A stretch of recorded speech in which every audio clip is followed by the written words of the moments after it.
നമസ്കാരം. Raf talk ഫുട്ബോളിലേക്ക് ഏവർക്കും സ്വാഗതം.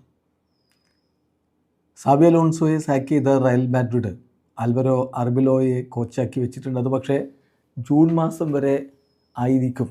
അതിനുശേഷം റയൽ മറ്റൊരു വലിയ കോച്ചിന് വേണ്ടിയിട്ടുള്ള ശ്രമം നടത്തിയേക്കുമെന്ന് ഫബ്രിസിയോ റൊമാനോ പറഞ്ഞിരുന്നു. പക്ഷേ ഇപ്പോൾ മാർക്കടക്കമുള്ള മാധ്യമങ്ങൾ പറഞ്ഞാൽ അങ്ങനെയല്ല. അത് ഇൻട്രീം കോച്ചായിട്ടല്ല അദ്ദേഹത്തെ സൈൻ ചെയ്തിരിക്കുന്നത്. അതിനപ്പുറത്തേക്ക് വേണമെങ്കിൽ അദ്ദേഹത്തിന് പോകാൻ പറ്റും. അതിന് പക്ഷേ ഈ സീസണിൽ അദ്ദേഹത്തിൻ്റെ മുന്നിലേക്ക് വെച്ച് കൊടുക്കുന്ന ടാർഗറ്റുകൾ അദ്ദേഹത്തിന് അച്ചീവ് ചെയ്യാൻ പറ്റണം. അപ്പോൾ ഇതാണ് ഇപ്പോഴത്തെ സ്ഥിതി. എന്നാൽ ഒരു കാര്യം പരസ്യമായ രഹസ്യമാണ്. ഫ്ലോറന്റിനോ പെരസിന് യർഗൻ ക്ലോപ്പിൽ താല്പര്യമുണ്ട്.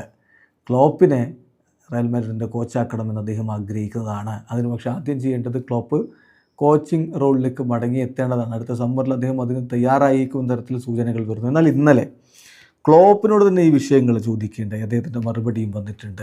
അദ്ദേഹം പറയുന്നത്, അദ്ദേഹം സ്പോർട്സ് ടോക്കിനോട് സംസാരിക്കുമ്പോൾ പറഞ്ഞ കാര്യം, സാബി അലോൺസോ എന്ന് പറയുന്ന കോച്ച് 2 വർഷക്കാലത്തിലധികം ലെവർക്യൂസണിൽ എക്സ്ട്രാ ഓർഡിനറി ആയിട്ടുള്ള പ്രകടനം നടത്തിയിട്ടുണ്ടെങ്കിൽ he's an extraordinary coaching talent. അതിലെന്താ സംശയം? ഒരു സംശയവുമില്ല.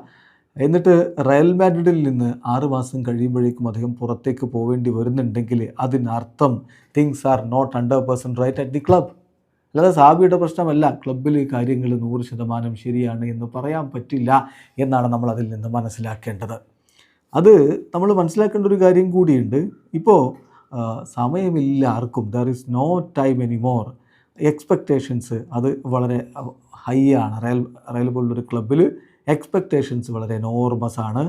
പക്ഷേ ഇനിയിപ്പോൾ അവിടെ സംഭവിക്കുന്ന കാര്യത്തിൽ എന്നെ സംബന്ധിച്ചിടത്തോളം അതിൽ പ്രത്യേകിച്ചൊന്നും എനിക്ക് ചെയ്യാനില്ല. ഞാനതിൽ തീർച്ചയായിട്ടും കൺസേൺഡും അല്ല എന്നുകൂടി അദ്ദേഹം പറയുന്നു. അതായത് ഇപ്പോൾ അദ്ദേഹം കോച്ചായി വന്നേക്കുന്നൊക്കെ റൂമർ വരുന്നതിൽ അത് അദ്ദേഹത്തെ ബാധിക്കുന്നേ ഇല്ല എന്നാണ് അദ്ദേഹം പറഞ്ഞത്. ഇപ്പോൾ അത് പരിഗണനയിലില്ല. കോച്ചായിട്ട് മടങ്ങിയെത്തി റയലിൻ്റെ കോച്ചാവുക എന്നുള്ളതൊന്നും തന്നെ ഇപ്പോൾ ബാധിക്കുന്ന കാര്യമല്ല എന്നാണ് യർഗൻ ക്ലോപ്പ് പറയുന്നത്. ഏതായാലും അദ്ദേഹം ഒരു കാര്യം വളരെ കൃത്യമായിട്ട് പറയുന്നുണ്ട്. സാബിയെ പോലുള്ളൊരു കോച്ച്, അദ്ദേഹം വളരെ മികച്ചൊരു കോച്ചാണ് എന്നുള്ളത് ബയർ ലെവർക്യൂസണിലൊക്കെ തെളിയിച്ചതാണ്. എന്നിട്ട് റയലിൽ അധികകാലം നിൽക്കാൻ പറ്റിയിട്ടില്ലെങ്കിൽ there is something wrong in Real Madrid club എന്നാണ് മനസ്സിലാക്കേണ്ടത്. വീഡിയോ അവസാനിക്കുന്ന ഫുട്ബോൾ ലോകത്തെ കൂടുതൽ വിശേഷങ്ങളുമായി റാഫ് ടോക്സിൽ എത്താം.